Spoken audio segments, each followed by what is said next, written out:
खड़ा हिमालय बता रहा है, डरो ना आंधी पानी में। खड़े रहो तुम अविचल होकर सब संकट तूफानों में। खड़ा रहा जो अपने पथ पर लाख मुसीबत आने में। मिली सफलता जग में उसको जीने में मर जाने में।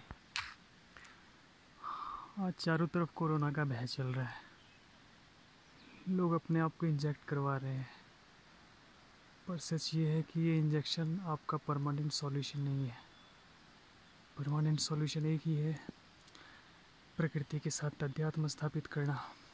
मतलब नेचुरली जब आपकी इम्यूनिटी बूस्ट होती है तो वो लॉन्ग टर्म काम करती है। वैक्सीनेशन से यही होगा कि 5 या 6 महीने तक एक टेम्पररी सॉल्यूशन हो जाएगा, आपकी इम्यूनिटी बूस्ट हो जाएगी, लेकिन उसके बाद फिर वैसी स्थिति हो जाएगी। हमारे आयुर्वेदिक ग्रंथ में अश्वगंधा को हाइड्रोक्सी क्लोरोक्विन की संज्ञा दी गई है।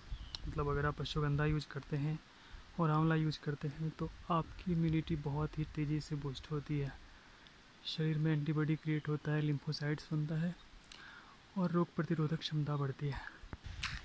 इससे पहले जब मैं पटना में था तो आंवला और अश्वगंधा का नियमित सेवन करता था, इसलिए हिमालय भी अगर एकाएक आ गया तो मेरे स्वास्थ्य पे कोई बुरा असर नहीं पड़ा, क्योंकि मैं अपने स्वास्थ्य को स्ट्रॉन्ग करने पर हमेशा ध्यान देता हूँ। दूसरी बात है कि पटना और हिमालय दोनों के क्लाइमेटिक कंडीशन में बहुत डिफरेंस है।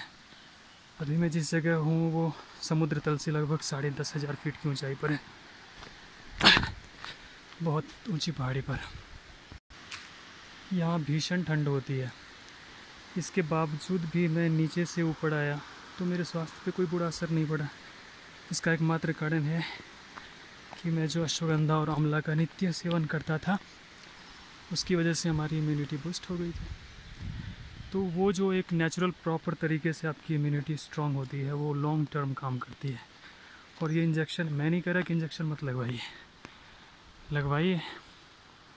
पर ये हमेशा स्थायी लाभ देने वाला नहीं है। स्थायी लाभ देना है तो आहार और विहार ये दोनों चीज़ें शुद्ध होनी चाहिए। प्रॉपर खाना खाना, टाइम से सोना, टाइम से जगना, टाइम से एक्सरसाइज करना, ये सब बहुत आवश्यक है। अगर ये आप करते हैं तो कभी आपको डॉक्टर के यहाँ चक्कर लगाने की ज़रूरत ही नहीं पड़ेगी। कुछ लोगों को एक्सरसाइज करना या कोई फिज़िकल एक्टिविटी करना अपने शान के ख़िलाफ़ लगता है।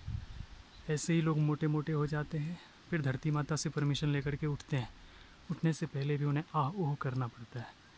कारण ये है वो कोई फिज़िकल एक्टिविटी नहीं करती, उनका शरीर बिल्कुल लेथर्जिक हो जाता है, आलसी हो जाते हैं। जबकि स्वास्थ्य को स्ट्रॉन्ग करने के लिए प्रॉपर एक्सरसाइज एकदम ही आवश्यक है, क्योंकि हमारी बॉडी एक कॉम्प्लिकेटेड मशीन है। अगर इस शरीर से हम काम नहीं लेंगे तो फिर वो बेकाम हो जाएगा। अभी 1 घंटे के अंदर कम से कम 1000 मीटर की ऊंचाई पर मैं चढ़ा हूँ। यहाँ भीषण ठंड है लेकिन फिर भी पसीने से तरबतर हो गया। तो मेरी इच्छा है कि फिज़िकल एक्टिविटी होनी चाहिए, इससे मुझे फ़ायदा होता है। तो कोई भी ऐसा इंसान जिसे अपने स्वास्थ्य से लगाव है, जिसे डॉक्टर के यहाँ नहीं जाना है, उसे एक्सरसाइज तो करना पड़ेगा। आहार और विहार, इन 2 चीज़ों का सर्वाधिक ख्याल रखना पड़ेगा। आप दुनिया भर की बुद्धिमानी लगा सकते हो, लेकिन अगर स्वास्थ्य के मामले में ज़रा भी कॉम्प्रोमाइज़ करोगे तो फिर आपकी स्थितियाँ बिगड़ सकती हैं।